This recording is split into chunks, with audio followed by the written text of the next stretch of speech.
සීගිරිය ගලේ රහස්මෑ රාජධානිය. ශ්‍රී ලංකාවේ මධ්‍යම පළාතේ ගලක් තියෙනවා. නමුත් ඒ ගලක් සාමාන්‍ය ගලක් නොවේ.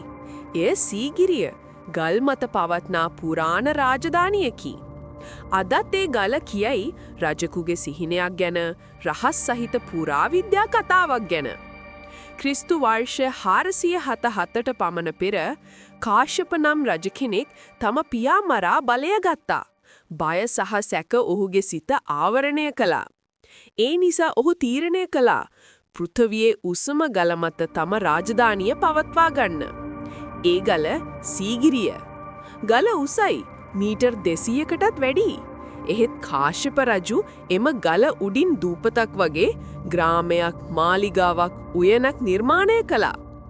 ජල උයන, දිය මැද සිටින සිරස් මාලිගා සහ පුදුම සහගත ජල පද්ධතියක් අදත් අලුත් තාක්ෂණයකට පවා අභියෝගයකි.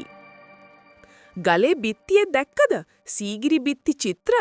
ලෝකේ ඉතිහාසයේ තුල ඇති පුරාණම චිත්‍ර කලාවන්ගෙන් එකක්. ස්ථීර වර්ණ, මෘදු රේඛා සහ විචිත්‍ර රූප සුන්දරියන්ගේ සොඳුරුත්වය. ඔවුන්ට අද තර්ක දැක්වීමක් නැහැ. රජුගේ දියණියන්ද, දේවතාවන්ද. සීගිරිය පසුව විහාරස්ථානයක් වුණා.